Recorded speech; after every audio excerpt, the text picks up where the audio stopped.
Hey Optimancers, Chris here. I've been making some content where I'm talking about the new versions of the 33 playable races in the Monsters of the Multiverse book.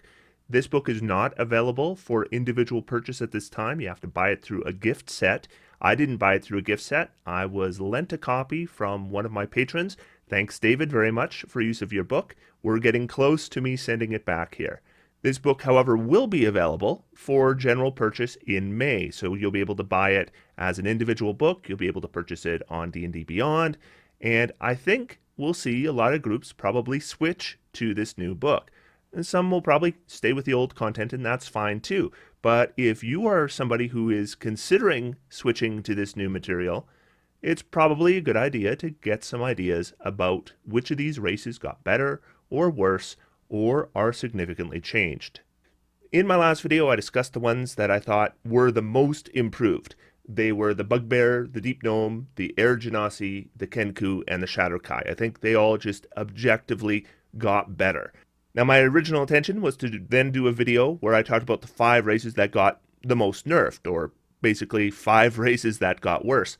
Except, I don't think there are 5 races that got worse in this book, because a lot of races, had significant changes. We look at something like the Hobgoblin.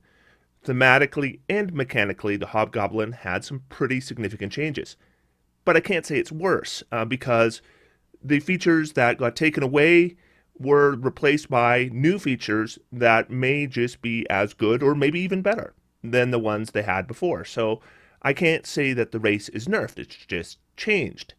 There are 4 races, however, I do think actually got worse. So today's video is the 4 races that got nerfed in Monsters of the Multiverse. Today I'd like to thank the following patrons: Sajin Abraham, Sam S., Scott Dunnington, Scott Shield, Sig, Stephen Edmondson, Stephen Yates, Steve Bouvel, TUM, Tazel, Thomas Barrero, TomTom, Tristan Bello, Vu, Wesley Terpstra, Wick, Zachary Shapiro, and Xandar the Mighty. Thank you all so much for your support. Let's get started.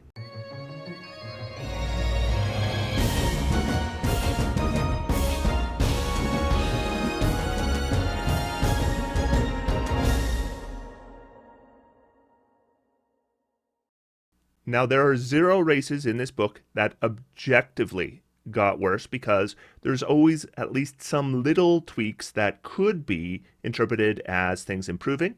So this is a subjective list. These are the 4 races I believe, in my opinion, got worse.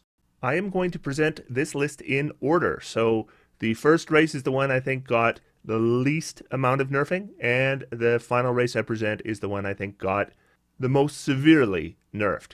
So in our number 4 position, the Firbolg. So I think the power reduction in the Firbolg is fairly minor, and you could even debate it. So there are basically 3 changes to the Firbolg, and the first 2 I don't think are significant in terms of whether they're improvements or actually making it worse. First was Speech of Beast and Leaf. You have this limited communication you can do with beasts and plants. Now it is beasts, plants, and vegetation. I don't think that's a significant change at all, since plants as a collective term are vegetation. So I think you could speak to vegetation before, so I don't think that's a change. Then Hidden Step got a change. This is giving you invisibility as a bonus action, lasts for 1 round. It is broken the same way that regular invisibility is, or like the invisibility spell is, but we don't have concentration, but we also have a very, very short duration. This used to be usable once per short rest or long rest. Now it's usable a number of times equal to your proficiency bonus, and you regain all expended uses when you finish a long rest. Now, this isn't objectively an improvement or a nerf, because it depends how many short rests you take. And because proficiency bonus scales with level, it also depends what level you are. So I'd say at first level, you're probably better off with the original feature. Well, if you are at a high level, I think you're probably better off with the revised feature. I probably prefer the revised feature a little bit, because it also gives us the ability to use this more than once in a single combat. But I'd say overall, not a significant change. Where I think the Firbolg got worse is Firbolg Magic. This allows you to cast Detect Magic and Disguise Self, and you could cast them each once for free. And you used to be able to recover that casting on a short or long rest. Now you can cast each of them for free once per long rest. So that is objectively worse. Now, they added some additional things here that potentially could make it better. For one, these are now added to your spell list, so you can use regular spell slots to cast them. And number two, you can now choose Intelligence, Wisdom, or Charisma as your casting stat instead of it being tied to Wisdom. So those are some improvements, but I think they're outweighed by the fact that we can cast them for free less. So I do think the Firbolg got a little bit worse. I don't think it is a major debuff, but if I could take the original or the revised one, I think the original is a little bit better. Number 3 on our list is one I think that it's a little bit more significant what they lost, and that is the Githyanki. So the Githyanki did get 2 small improvements. The first is Githyanki Psionics. This gave them a number of spells, and they could cast those spells once for free per long rest. Now, those spells, again, are known, so we can use our regular spell slots to cast them, and we are not automatically tied to intelligence anymore. Now we can choose Wisdom or Charisma if we prefer. And we did actually get something just completely new, and that is Psychic Resilience, which is resistance to psychic damage. Now, I don't think psychic damage happens very often, so this is a pretty circumstantial resistance, but any resistance is good to have. What I think got worse are our free proficiencies. So originally, the Githyanki would get 1 language of their choice. They were proficient in 1 skill or tool of their choice. They are proficient in light armor. They are proficient in medium armor. They are proficient in short swords, long swords, and great swords. So that's quite a few proficiencies. That has been replaced with a floating proficiency that we can change with long rests, and we can choose 1 skill of our choice and 1 weapon or tool of our choice. So, I mean, there is the advantage that we could change these, and there is an advantage that if we choose a weapon proficiency, we're not tied to those short swords, long swords, or great swords. We could choose any weapon. I don't think either of those are huge advantages, though. Being able to switch day by day, I don't see that coming up a huge amount. And 1 weapon proficiency is kind of a small thing. But the big thing we're losing is the light and medium armor proficiencies. This can be really significant. There are not a lot of races that give you armor proficiency. And as of Monsters of the Multiverse, there's now only 1 race that gives you armor proficiency at character creation, and that is the Mountain Dwarf. Githyanki and Hobgoblins no longer give you armor proficiency. I think Hobgoblins got more to replace that, though, than the Githyanki did. I've basically already gone over everything extra the Githyanki got, and it's not very much. Losing medium armor proficiency, I mean, if you are a class that normally can't wear armor or isn't proficient in armor, and suddenly you can wear medium armor, that is a huge benefit. Losing that is a big deal, and it just wasn't replaced with anything I thought made up for it. So the Githyanki, yeah, I think it is worse. Maybe not worse on every build, but certainly with some builds, it was a solution that is no longer a solution. Number 2 on our list is the Kobold. I know some people would probably put Kobold at number 1. I'm putting it at number 2. So let's first talk about the things that got better. First, we get Kobold Legacy. This gives you either a skill proficiency or advantage on saving throws against being frightened, or a cantrip from the sorcerer list. This isn't a huge feature, but it is something. The second thing that Kobolds got that is an advantage over the way they originally were presented is in ability scores. So in Monsters of the Multiverse, all races can choose a +2 and +1 where they can put wherever they want, or 3 +1s they can put wherever they want. On a lot of races, that's not a significant change, but on the Kobolds, it is at least significant because Kobolds actually only got +2 to ability scores before. They got a +2 to dexterity.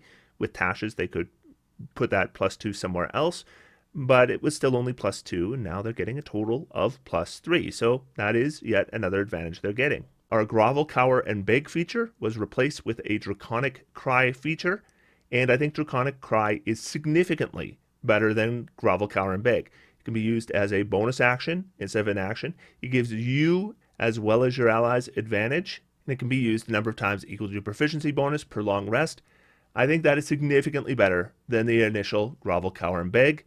So we took a trait that was weak enough that generally, if you're playing a Kobold, this was kind of an afterthought or a footnote, and now we've turned it into a fairly significant feature.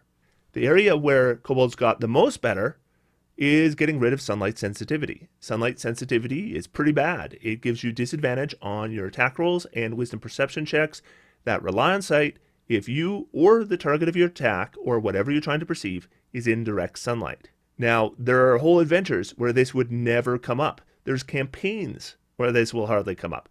And there are adventures and campaigns where it's going to come up all the time. And if it's the latter, sunlight sensitivity is debilitating. So getting rid of that is a big advantage. So with all these extra things that the Kobold got, why are they on this list? Well, because they have lost pack tactics. Pack tactics gives you advantage on an attack roll against a creature if at least one of your allies is within 5 feet of the creature and that ally isn't incapacitated. This is extremely easy to set up. I mean, you can just have a familiar fly within 5 feet of the enemy and you get your pack tactics. And this is an unlimited source of advantage. So if you were going to play a Kobold, it was probably for this feature. And now this feature is gone.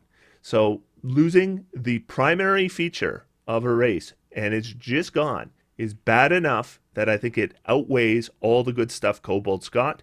And I think they got a significant nerf here. Now, I don't think that the Kobold is now a bad race. I think they're actually relatively well balanced against the other races in this book, and I still might play them. The Draconic Cry is an interesting feature we might make a build around. But I think that the Kobold previous to this book was potentially a little overpowered, though it really depended on how often sunlight sensitivity would come up. So it was very swingy, right?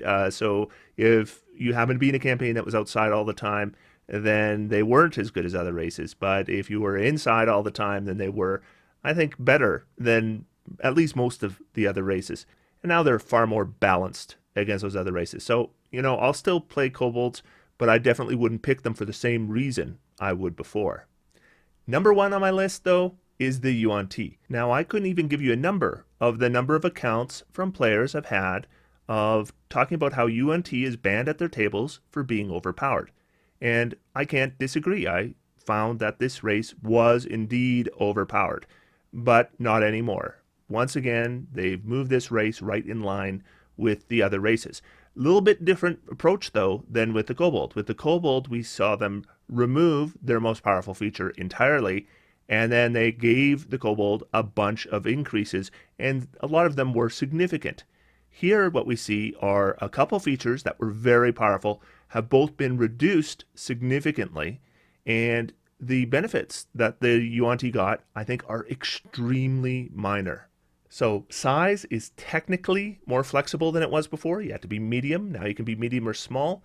Being small size isn't necessarily better than being medium size, but it did allow for a little bit more customization. So that is, in theory, a small benefit. Then we have our innate spellcasting. It's now called Serpentine spellcasting. This allows us to cast the Poison Spray cantrip, Animal Friendship on snakes, and we can cast the Suggestion spell once for free. Now that the Suggestion spell can be cast with our second level or higher spell slots, so that's an advantage. We also don't have to use Charisma for any of these spells. We could choose Intelligence or Wisdom instead. So this feature did improve, but I would say it's improved minorly. And then we have the slight improvement in being able to choose size, and that's really it. Everything else just got worse. The first is their magic resistance. It used to give advantage on saving throws against spells and other magical effects. Now it only gives advantage on saving throws against spells. Now, advantage on saving throws against spells is still good. That's very useful to have.